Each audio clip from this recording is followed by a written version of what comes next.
Dragon 20 நாளில் 140 கோடி கிட்ட வந்து வசூல் பண்ணியிருக்கு உலகம் முழுக்க. நேற்று 20வது நாள் வசூல் எவ்வளோ ஒவ்வொரு ஸ்டேட்டில், அதே மாதிரியே 20 நாள் டோட்டல் கலெக்ஷன் எவ்வளோ அப்படிங்கிறத இந்த வீடியோவில் ரொம்ப தெளிவாக பார்த்துருவோம்.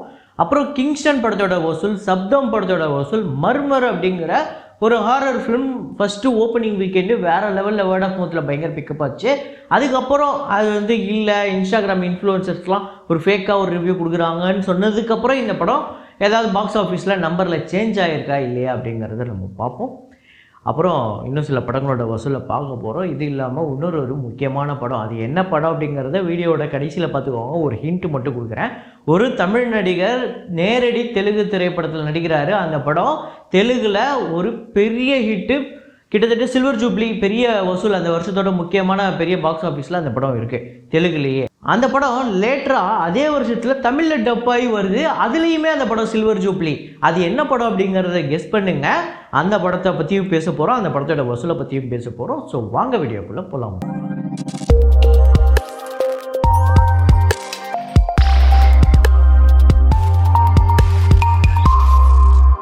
நேற்று வீடியோ போடல, ஸோ முந்தா நேற்று போட்ட வீடியோவில் ஒரு ஃப்ரேம் ஒன்று வச்சுருந்தேன். அதை நிறைய பேர் கரெக்டாக கெஸ் பண்ணியிருந்தீங்க. அது என்ன ஃப்ரேம், என்ன படம் அப்படிங்கிறத பார்த்துட்டு வாங்க.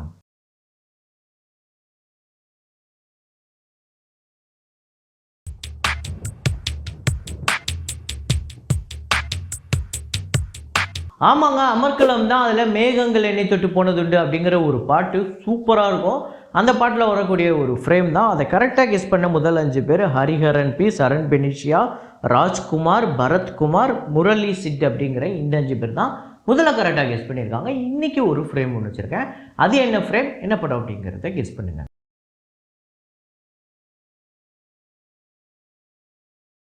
நேற்று பாக்ஸ் ஆஃபீஸ் வீடியோ போடலை. நேற்று வந்து நம்ம வந்து வேறு ஒரு புது கண்டென்ட் ஒன்று போட்டிருந்தோம். என்னென்னா அன்ரிலீஸ்டு ஃபிலிம்ஸு.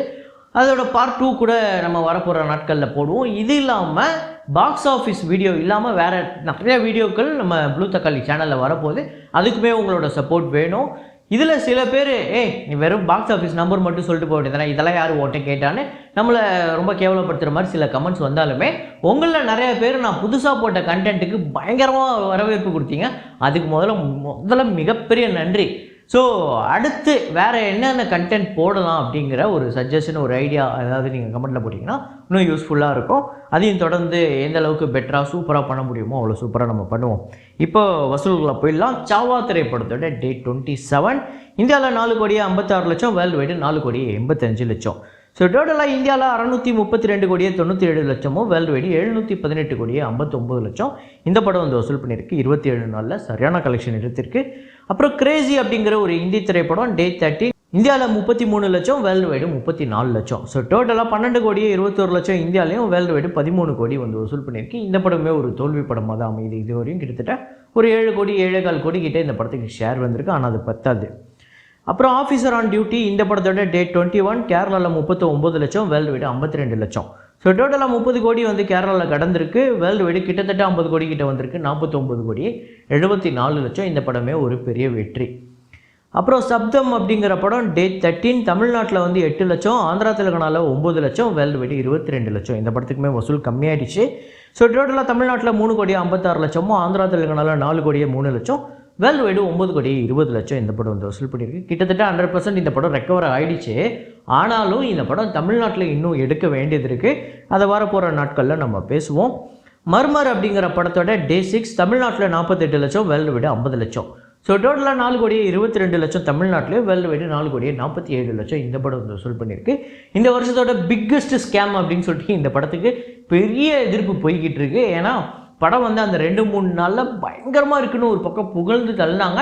இப்போ கடைசியில் பார்த்தீங்கன்னா ஒரு 2-3 நாளில் ரொம்ப ஒஸ்ட்டாக இருக்குது, இவங்க சொன்ன அளவுக்குலாம் இந்த படம் கிடையாது அப்படின்னு ஒரு பக்கம் இந்த படத்தை கழுவி ஊற்றிட்டு இருக்காங்க. இப்போயும் நான் சொல்கிறேன், நிறைய பேர் தப்பாக நினச்சிட்டு இருக்கீங்க. இந்த படத்தோட வசூலை தான் நான் வந்து எக்ஸ்ட்ராடினரியாக இருக்குன்னு டே 2ஓ டே 3ஓ சொல்லிக்கிட்டு இருக்கேன். அதாவது டே 1 10,00,000, டே 3 1.5 கோடி அப்படிங்கும்போது அது ஒரு பெரிய டிஃப்ரென்ஸ் இருக்குது. பெரிய வேர்ட் ஆஃப் மவுத்தில் பிக்கப் ஆகிருக்கு. அதில் எந்த மாற்று கருத்துமே கிடையாது. இது வந்து ஃபேக்ட், இது ஒப்பீனியன் கிடையாது. ஸோ மர்மர் படம் ஸ்டார்டிங்கில் ஒரு 3 நாள் பயங்கரமாக புகழ்ந்த ஒரு படம். அடுத்த ஒரு 2-3 நாளில் பயங்கரமாக திட்டிக்கிட்டு இருக்காங்க இந்த படத்தை. ஸோ இருந்தாலும் இந்த படம் வசூல் ரீதியாக ஒரு வெற்றி படமாக அமைஞ்சிருக்கு. அதில் எந்த மாற்று கருத்துங்களும் இல்லை, அதுதான் ஃபேக்ட்டு. ஸோ அப்புறம் கிங்ஸ்டன் திரைப்படத்தோட டே 6 தமிழ்நாட்டில் 25 லட்சம், வேர்ல்டு வைடு 31 லட்சம். தமிழ்நாட்டில் 3 கோடியே 65 லட்சமும், வேர்ல்டு வைடு 4 கோடியே 82 லட்சம் இந்த படம் வந்து வசூல் பண்ணியிருக்கு 6 நாளில். டிராகன் 20வது நாள் தமிழ்நாட்டில் 55 லட்சம், ஆந்திரா தெலுங்கானாவில் 18 லட்சம், கர்நாடகாவில் 8 லட்சம், கேரளாவில் 6 லட்சம், ரெஸ்ட் ஆஃப் இந்தியாவில் 2 லட்சம், ஓவர்சீஸில் 28 லட்சம், வேர்ல்டு வைடு 1 கோடியே 17 லட்சம் வந்து வசூல் பண்ணியிருக்கு 20வது நாள்.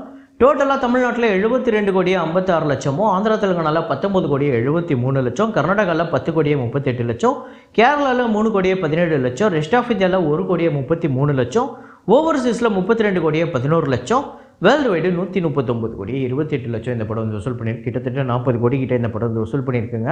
அதாவது 140 கோடி கிட்ட, 40 கோடி இந்த படத்தோட பட்ஜெட்டு. ஸோ ஒரு பெரிய வெற்றி திரைப்படம், இந்த வருஷத்தோட முக்கியமான வெற்றி திரைப்படம் அப்படின்னே சொல்லலாம். பெரிய பிளாக் பஸ்டர். இந்த படம் தமிழ்நாட்டில் மட்டும்தான் பெரிய பிளாக் பஸ்டர் அப்படின்னு கேட்டிங்கன்னா இல்லை, ரிலீஸ் பண்ண எல்லா இடத்துலையுமே இது படம் பெரிய பிளாக் பஸ்டர். இதில் வேறு ரிட்டர்ன் ஆஃப் த டிராகன் அப்படின்னு சொல்லிட்டு இந்த படம் ஹிந்தி டப்லையுமே வருது. அதுக்குமே ஒரு பெரிய அளவில் நிறையா ஸ்க்ரீன்ஸ் ஒதுக்கி இருக்காங்க அப்படின்னு சொல்கிறாங்க. பெரிய விஷயம். ஸோ இப்போ இதில் ரெஸ்ட் ஆஃப் இந்தியா விட்டுருங்க, அது 14ஆம் தேதிக்கு அப்புறம் இன்க்ரீஸ் ஆகுதா இல்லையாங்கிறத நம்ம பார்ப்போம். இப்போ தமிழ்நாட்டில் 72 கோடிங்கிறது எக்ஸ்ட்ரானரியாக அடித்து துவம்சம் பண்ணிடுச்சு அப்படின்னு தான் சொல்ல முடியும். அதே மாதிரி ஆந்திரா தெலுங்கானாவில் 20 கோடிக்கிட்டே இந்த படம் வந்து வசூல் பண்ணியிருக்கு. பெரிய விஷயம். ஸோ போன படம் ஒரு 13-14 கோடிக்கிட்ட வசூல் பண்ணிச்சுன்னு நினைக்கிறேன். ரெண்டாவது படம் ஆந்திரா தெலுங்கானாவில் ஒருத்தருக்கு 20 கோடிங்கிறதுலாம் எக்ஸ்ட்ரானரி. கர்நாடகாவில் 10 கோடிக்கு மேலே பெரிய ஹிட்டு, கேரளாவில் 3 கோடிலாம் பெரிய விஷயம். ஸோ கேரளாவில் கோடிகளில் வசூல் பண்ணுறது ரொம்ப கம்மியான தமிழ் நடிகர்கள் தான், அதில் இவரும் சேர்ந்துருக்காரு, பெரிய விஷயம்.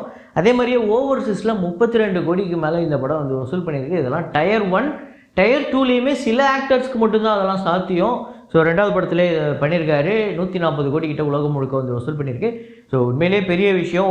ஸோ டிராகன் அப்படிங்கிறது இந்த வருஷத்தோட பிக்கஸ்ட் பிளாக் பஸ்டர் அப்படிங்கிறதுல எந்த மாற்று கருத்து கிடையாது. அடுத்ததாக நான் சொன்னேன்ல, ஒரு தமிழ் நடிகர் அவர் வந்து தெலுங்கில் டைரெக்டாக நடித்து அங்கே வந்து சில்வர் ஜூப்ளி பெரிய பிளாக் பஸ்டர். அதே லேட்டராக தமிழில் டப் பண்ணுறாங்க, இதுலேயும் பிளாக் பஸ்டர், அதுலேயுமே சில்வர் ஜூப்ளி. அது வந்து லேட்டராக மற்ற லாங்குவேஜஸ்லையுமே வந்து ரீமேக் பண்ணுறாங்க, அதுலேயுமே பெரிய ஹிட்டு. ஸோ இப்போ நான் சொல்கிற படம் வேறு எந்த படமும் கிடையாது. தமிழில் சிப்பிக்குள் முத்து அப்படின்னு நம்ம உலகநாயகன் அவர்களும், அதாவது கமல்ஹாசன் அவர்களும், ராதிகா, அப்புறம் சரத் பாபு இவங்கெல்லாம் சேர்ந்து நடிச்சிருப்பாங்க. அந்த படத்தை பற்றி தான் நான் சொல்கிறேன். கே விஸ்வநாதன் அவர்களோட டைரக்ஷனில், இளையராஜா அவர்களோட இசையில் படம் பின்னி பெடல் எடுத்தது அப்படின்னு சொல்லலாம். இப்போ சகலகலா வல்லவன் மாதிரி ஒரு படம் வசூல் ரீதியாக வெற்றி அடையும். அந்த படத்தை இன்றைக்கி பார்க்கும்போது ஒரு மசாலாப்பா, அது அப்போ அந்த சமயத்தில் பெரிய ஹிட்டாச்சு அப்படின்னு சொல்லுவோம். ஆனால் இந்த சுவாதி முத்தியம், அதாவது தெலுங்கில் இந்த படத்தோட ஒரிஜினல் டைட்டில் சுவாதி முத்தியம், இன்னையோட இந்த சுவாதி முத்தியம் அப்படிங்கிற படம் 39 வருஷத்தை கடந்திருக்கு. இந்த படத்தில் எக்கச்சக்கமான சுவாரஸ்யமான தகவல் இருக்குது, ஆச்சரியமான விஷயங்கள் இருக்குது. அதாவது தமிழ் சினிமாவில் சில படங்கள் மட்டும்தாங்க கைவிட்டே என்னலாங்க, ஒரு படம் அவார்டும் வாங்கும், ஒரு படம் மக்கள்கிட்ட பெரிய அளவில் வந்து பேரும் வாங்கும், வசூலும் வாரி குவிக்கும்.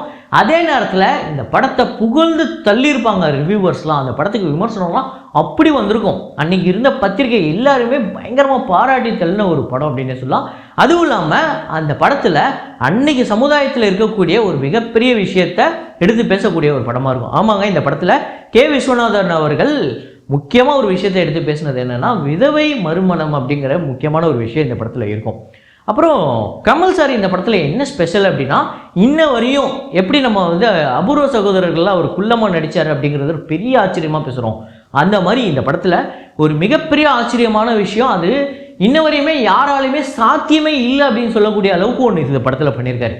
அதுக்கு பேர் ரைட்லி ராங் அப்படின்னு சொல்லலாம். ஒன்றும் இல்லைங்க, இன்றைக்கி இருக்கக்கூடிய மிகப்பெரிய டான்சர்ஸ் எல்லாமே, மிகப்பெரிய கோரியோகிராஃபர்ஸ் எல்லாமே கமல் சாரை பார்த்து இந்த அளவுக்கு எப்படி ஒருத்தரால் பண்ண முடியும். அதாவது இந்த படத்தில் அவருக்கு நல்லாவே டான்ஸ் தெரியும், நல்ல பெரிய டான்ஸர் அப்படிங்கிறதுல எந்த மாற்று கருத்துமே இல்லை.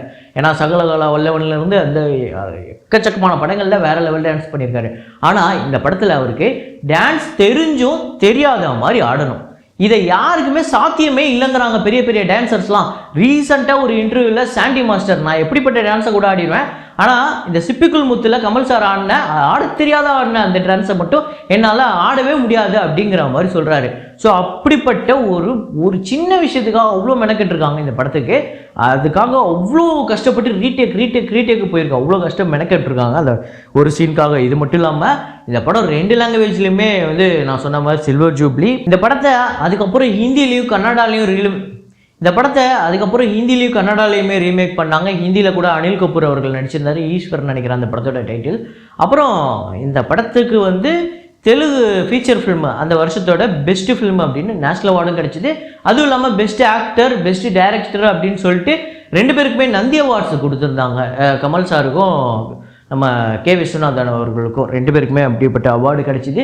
இந்த படம் வசூல் ரீதியாக ஒரு பெரிய ஹிட்டு தான்.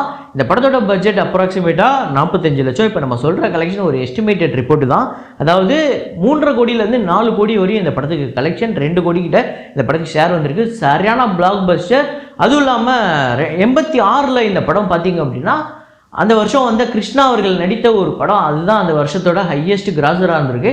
கிட்டத்தட்ட 4th or 3rd அந்த பிளேஸில் தான் இருந்திருக்கு தெலுங்குலேயே இந்த படம்.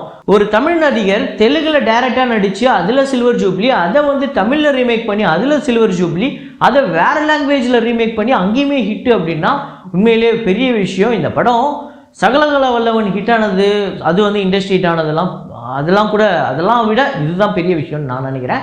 ஸோ இந்த படம் உங்கள் எத்தனை பேர் ஃபேவரட் அப்படிங்கிறத கமெண்ட்டில் போடுங்க. இதே மாதிரி ஒரு வீடியோவில் இதே மாதிரி கலெக்ஷன் ரிப்போர்ட்டில் மீண்டும் நான் உங்களை சந்திக்கிறேன்.